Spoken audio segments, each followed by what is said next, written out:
When it comes to horror games, there's a few that immediately come to mind. You've got Resident Evil, Amnesia, Silent Hill, Five Nights at Freddy's, and the most recent popular horror game, The Mortuary Assistant. But did you know there's actually horror-themed RPGs out there? These games may not provide the big scares like the traditional horror games, but they do provide plenty of creepy environments and monsters to deal with. So with all that said, let's get into the list. So starting off the list, we have a game that should be no surprise if you're looking for some dark, gory imagery, and also a challenging game. Bloodborne is a Souls-like game made by FromSoft, the same madmen who made Dark Souls and Elden Ring. And just like with those games, Bloodborne is no different in terms of its combat and its challenge. However, Bloodborne is made to be played more offensively than the Dark Souls games. There's no shields and big armour available, and you'll be expected to be more mobile and aggressive to deal with the enemies in it. You'll make your way through this gothic-styled city, battling monstrosities, all while trying to find a cure for a plague that's existed for years. The only issue with this game is that it's only available on the PS4, so you might not have access to it. Why the developers haven't brought it out to the PC is just one of life's greatest mysteries at this point.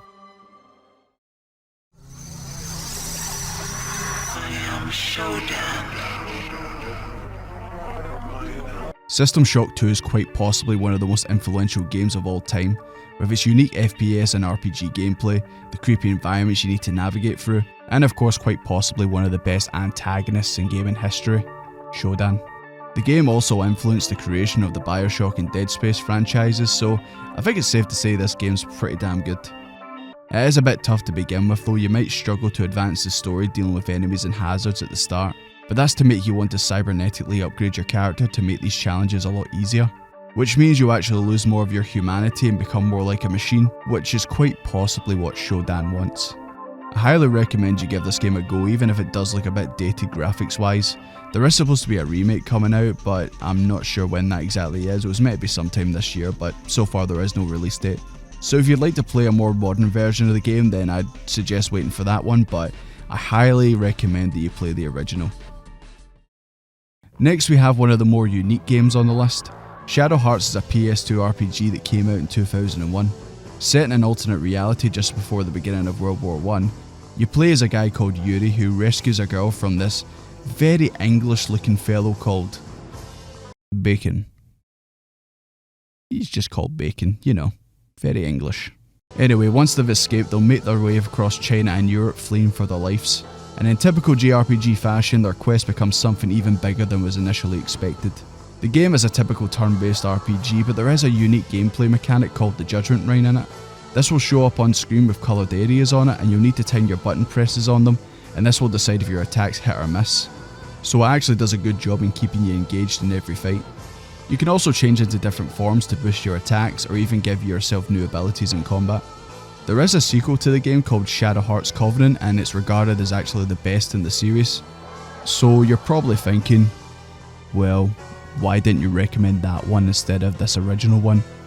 You stupid fuck. Well, the sequel continues the story from this game, so it would make sense to start with the first. So if you really do like this game, then you'll really like Covenant.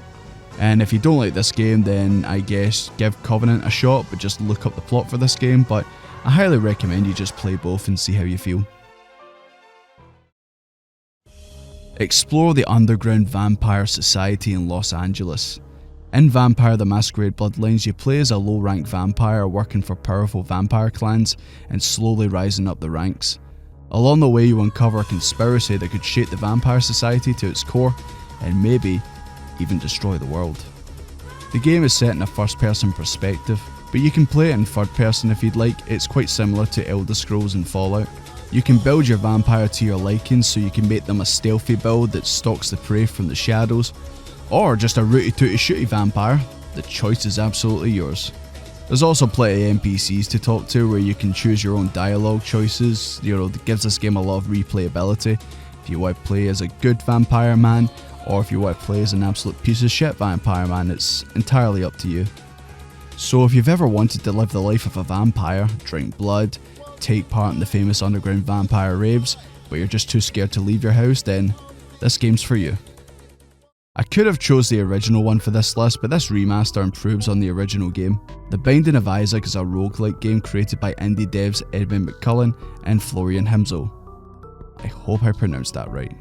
You play as a young boy named Isaac whose mother tries to kill him after believing God told her to do it. Happy families, eh?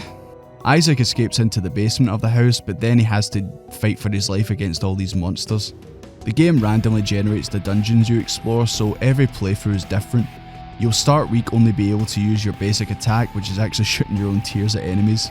Eventually you'll get stronger and you'll be able to go further into the dungeons and even tackle the final boss. The game doesn't have that much in the ways of jump scares, but the enemy designs are grotesque and just scream body horror. It's a very good game with a lot of replayability. I mean, there's a reason why Northern Lion's famous for having over 4,000 Binding of Isaac videos on his channel. It just has that much replayability. Diablo is without a doubt one of the most recognisable names in gaming, a series that's released 3 successful games and is one of Blizzard's most successful franchises. Yes, I'm not including the mobile game because fuck that shit. I wasn't sure whether to have Diablo 2 or 3 on the list, but I went with 3 because I feel like it improved a lot on what made 2 so good. For example, graphically it's superior to Diablo 2. A lot of people criticised it for being brighter, but it just means you can see a lot easier and, you know, it's still a dark looking game, you know, and of course it's more modern so it's going to look better regardless.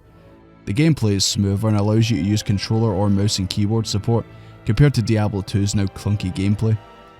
Diablo 3 also allows you to customise your character more freely. There's less chance of you accidentally gimping your character by choosing an incorrect ability or skill. So overall, gameplay wise, Diablo 3 is the better game. Just like in the previous games, you'll get to choose a class to play as, and then you'll need to use the strengths of that class to battle multiple enemies at one time, explore the dungeons, and collect a ton of loot along the way. The story, however, is a wee bit weak, especially compared to Diablo 2, but the gameplay more than makes up for it. There is also multiplayer in 3, so you and a friend can team up and play, but only on the same system. There is no cross-platform, unfortunately. It was the fastest selling PC game of all time when it came out. Will Diablo 4 be the same? Yeah, considering how Blizzard are going these days, probably not, but still, Diablo 3 is very good. So, game developer Red Hook Studios looked at dungeon crawling and thought, why don't we make a game that actually shows what it's really like? Darkest Dungeon is a dungeon crawling RPG in which you need to do the usual, explore, fight enemies, and strengthen your party to deal with the difficult challenges. But what Darkest Dungeon does differently is that it explores the psychological effects of adventuring. Your party will be afflicted with different ailments during your journey. They'll become paranoid, stressed, get diseases, and you'll need to deal with these factors on the fly while you're doing combat and exploring. The game also has permadeath, furthering the stress of managing your party and trying to get through the dungeons alive. The art style is very striking. It's probably the first thing you notice about this game. It's got absolutely great atmosphere. But it is pretty hard, especially early on in your playthrough, but if you can push through, you'll come out the other side with a rewarding and enjoyable experience. And finally, we have the last game on the list, and is actually the only PS1 game. Parasite Eve is an action RPG set in New York City. Your character, Aya Bree, is a police officer who one night goes to the opera. And then everyone just catches fire. You know, as is tradition at the opera.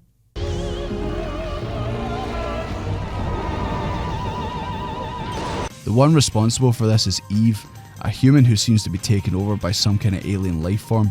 It's up to you to not only stop her, but figure out why everyone is just bursting into flames. Now, I just want to get some negatives out the way of this game. Yes, it did come out in 1998, so obviously it looks dated as hell because it's a PS1 game, but it does also have some design issues too. By default, you walk slower than a week in the jail, so you'll be holding down the run button at all times. There's also no voice acting in this game, just like with Final Fantasy 7, 8 and 9, so you'll be doing a lot of reading.